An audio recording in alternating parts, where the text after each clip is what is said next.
stop right there. Before you call yourself lazy, before you drown in that guilt for not being productive, before you listen to that voice telling you to just try harder, I want you to ask yourself one simple question. What if it's not laziness? What if what you're feeling, this emptiness, this exhaustion, this mental fog, is something else entirely? Something science has a name for. The truth is, your mind might be running on fumes. Your emotional resources are bone dry. And today, we're not just going to talk about it. We're going to diagnose it.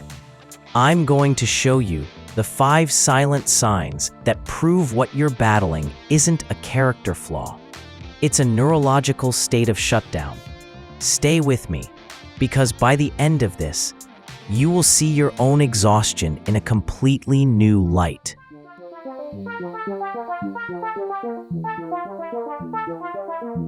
Let's start with the most heartbreaking sign. Remember that project you once loved? That hobby that made you lose track of time? That job you were once excited about? Now, think about how you feel about it today.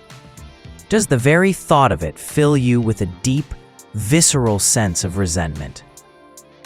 Or worse, a complete, hollow indifference? This isn't you becoming a negative person. This is a psychological defense mechanism called disengagement. When a task, a role, or a goal becomes a consistent source of stress and emotional pain, your brain, in an attempt to protect itself, severs the emotional connection you once had to it.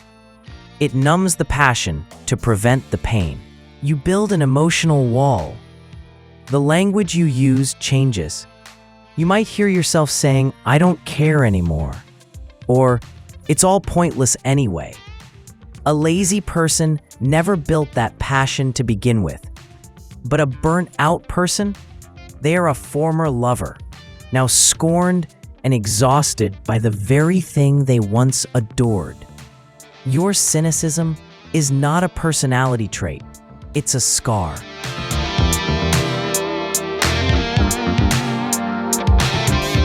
Now, let's talk about your brain. Are you finding it harder to concentrate? Do you walk into a room and forget why you're there? Does reading a simple email feel like solving a complex equation?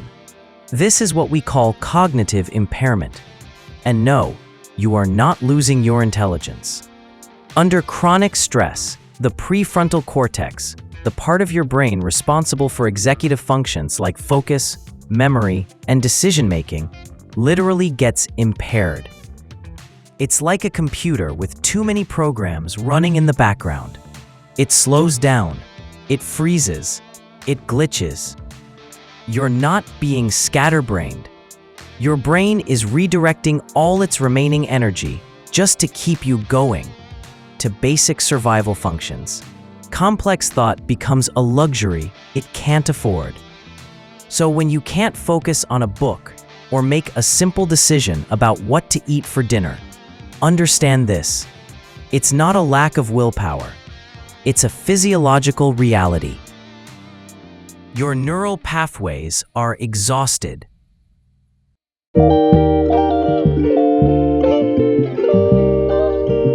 Here's a sign that often shocks people the most. You used to be patient. You could handle minor irritations. But now, the smallest inconvenience, a slow-moving line, a misplaced key, sends you into a tailspin of frustration. You feel irritable, snappy, emotionally raw. Why? Think of your emotional capacity as a reservoir. When you're burnt out, that reservoir is empty, dried up. There is no buffer left, no emotional cushion. So every little stressor, every demand, feels like a direct attack on your system because you have nothing left to absorb the impact. You are operating with zero emotional bandwidth. Laziness feels calm, almost apathetic. Burnout feels like a live wire. It's a state of constant, low-grade panic and hypersensitivity. Your irritability isn't you being a bad person. It's a desperate signal from a nervous system that's been screaming for a break for far too long.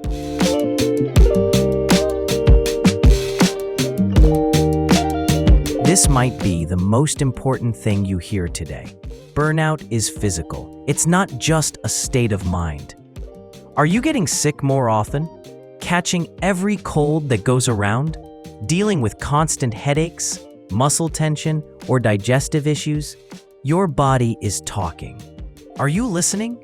Chronic stress floods your system with cortisol, the stress hormone. When this happens for too long, it wreaks havoc on your immune system. It weakens it. It disrupts your sleep cycles, leaving you tired even after a full night's rest. It tenses your muscles, leading to pain and discomfort. A lazy person's body is typically at rest. A burnt-out person's body is in a state of silent internal warfare. These aches, these illnesses, they are not coincidences. They are biological bills coming due for the stress your mind has been enduring.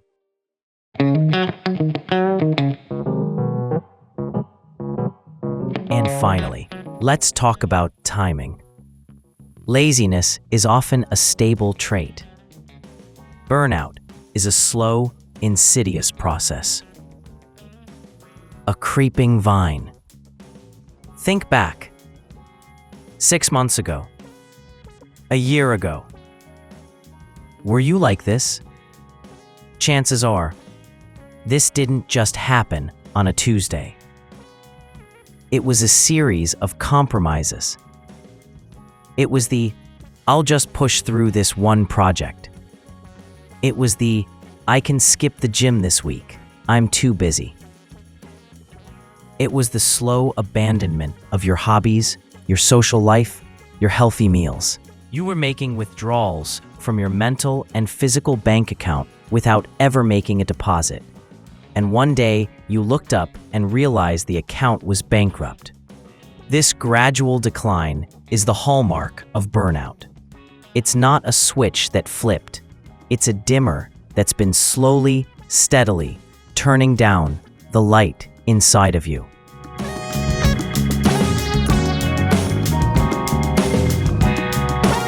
So what now? Knowing this is the first and most critical step. You've just taken it. You are not lazy. You are not broken. You are not a failure.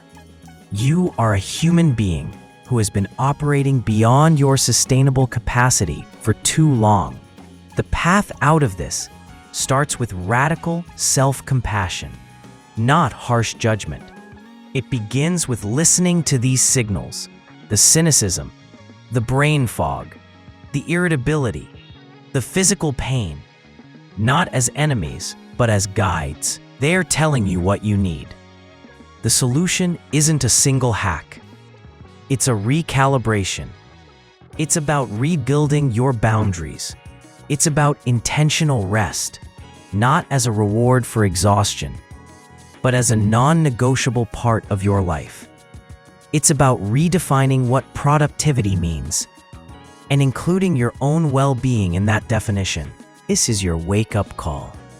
Not to do more, but to be more to yourself. Start small. Reclaim one thing you used to love for just 5 minutes. Prioritize sleep like your life depends on it, because it does. You have already begun the journey back to yourself by understanding what you're truly facing. And that is the most powerful step of all.